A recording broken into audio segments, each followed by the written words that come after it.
Okay, doing a video on a 2003 Ford F-150 7700 Triton. I didn't see any videos that thoroughly explain this. Let me shut this vehicle off.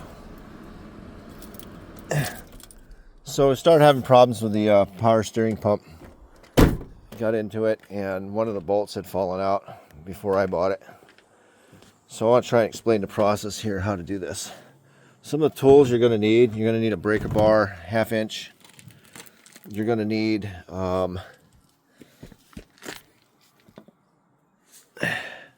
ratchet, swivel head, extension, 10 millimeter, 18 millimeter, 18 millimeter high pressure line wrench, and let's crawl in here and take a look and explain. You also want one of those style of clamp grabbers, compressors right there. Those are the best you can buy, in a pair of pliers. So the way this goes is you got if you look at this, okay, you see the bolts. Let's get some better light on it. See the new bolts right there. See that bolt by that high pressure line? You have to remove the high pressure line now to install it. Now here's how you get it off. You can get behind that with a 10 millimeter stubby to get that bolt out behind that pressure line. You take all these other 3 bolts out first. You'll see some up here, right? Well, you'll see them. Let's see if we can get the angle. They're way up there. I don't know if we can see them. Well, they're on top, okay? They're up here. See, up here. My finger's on one right there. There's one there, and there's one right here. Right there. So take those 2 off. Take your suction line off. Take that one off. And take a stubby. Loosen this. Shove your stubby this way. Loosen this one. And as you loosen it, take the belt off. Of course, you're going to get the pump off. Now reinstall. If you don't have to replace the pump, you leave that bolt in. Of course, you can't get it out with a high pressure line in the way, but let's say you got to replace the pump. So you remove it as I just described. And then what you're going to do is you're going to take that high pressure line wrench for hydraulic lines, and you're going to get on the back side of this pump after you've had it dangling down here. It's going to be hanging down. And you get someone to hold the pump, and you're going to put PB Blaster on here, and you're going to pop that off, that high pressure line, and then you'll have to replace. You'll have to install it in reverse. So okay, so what you got to do, actually no, what you'll do is you'll install the pump first and then install the line when you install the pump. Okay, so taking it off, remove those 3 bolts, stubby, start removing that with a stubby. The pump's dangling off the high pressure line. Get someone to hold the pump. Undo this banjo bolt. Now you've got it off. Now to reinstall, you put your 4 bolts on, mount up your pump, and you use your stubby to get this on in an 18, okay? And you can get to it this way with a stubby and tighten it down, secure it down. And that's how you do it. Flush it out twice. So to flush these things, pretty simple. You got your suction line with that clamp right there. Just drop that clamp, drop that line, put a funnel under here, and that fluid will drain down and funnel in the drain pan.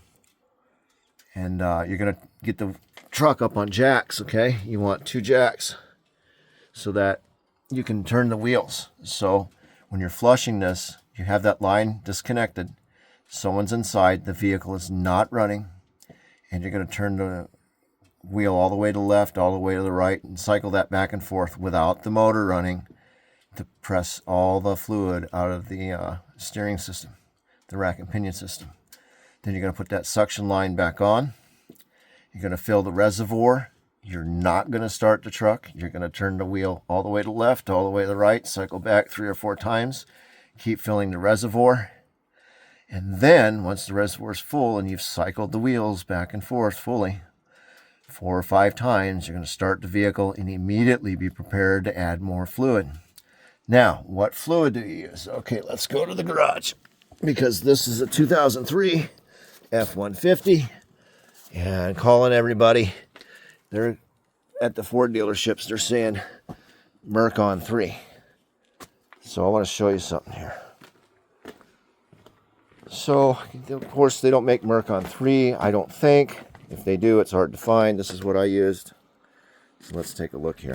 Okay.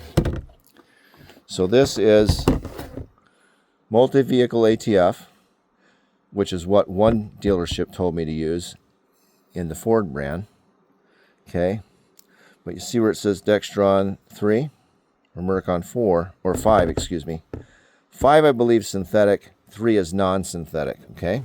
This is full synthetic. So if we flip this over, Dextron 3, Mercon 5 in the Ford. Okay. So that's what I used. Not recommended for CVT, Ford Type F, dual clutch transmissions. We're not using it in transmission, we're using power steering. And it's synthetic. So there you go. That's what I used. Use what you will. I'm just telling you what I did. So hopefully this helps some people out in dealing with this, because you want to give yourself about a 2-hour window, at least a 2-hour window. Your bolts may be rusty or what have you, and you might run into some difficulty.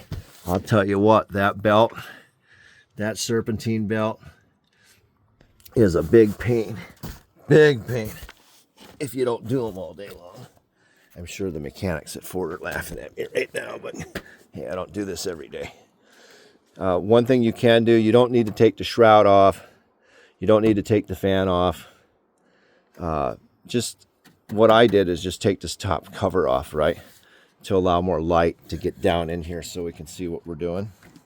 Let's get down here and I'll show you. Kind of see what kind of a room you got to deal with. But anyway, there you have it.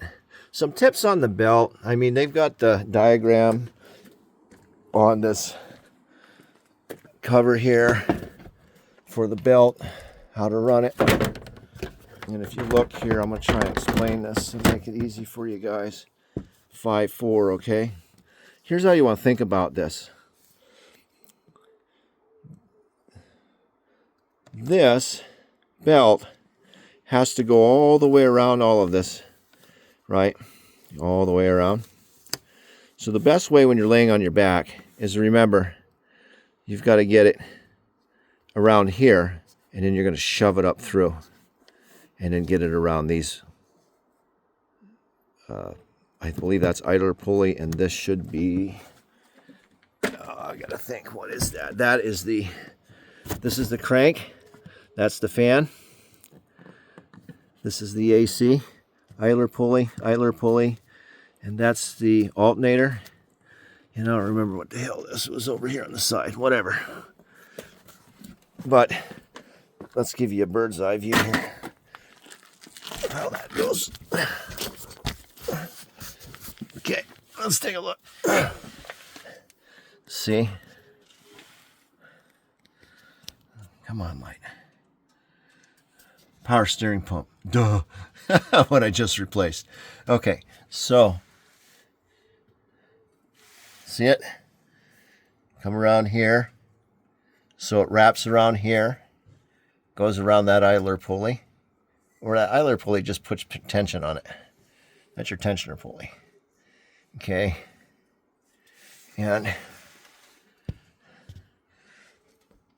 see how it goes over and then back down on the crank, and then back up around the fan. So you got to get that belt around this fan, and then back down around the power steering pump, and back up and over on the alternator. Okay. So just take your time. So if you do it, if you line everything up from the top and get everything lined up on the top, and then your belt's hanging on the bottom, just shove it in here. You got to shove it in here around the fan, right? That's the thinking, right? It's not going to be that easy. And then over here, you've got to get it around that tensioner pulley. So you actually come from the top. How we started, we came from the top between, see the arm for the tensioner pulley, the mounting arm? Shove the belt through and then get it over here on the AC unit. Start there. And then you can work it around and get all the rest of it done. Or anyway, hopefully that helps somebody out. But yeah, I just got tired of it squealing. Now on mine, one of the bolts fell out. The lower bolt fell out. That one that you can see clearly had fallen out, and God knows where it went. But anyway, so we got a replacement down at the hardware store. Otherwise, solve that problem. AutoZone, $110, $90 core. Belt was outrageous, like $70 for a Gates belt. Use Gates or Continental. Don't use anything else if you can avoid it. Make sure your line's not leaking. And then this is kind of a loose fitting. You see how it moves? And it's designed that way. There is a Teflon washer that has to be installed here. See it? Okay, that should come with the pump. All right. Hopefully this helps you out. You got any questions? Just ask me. Over now.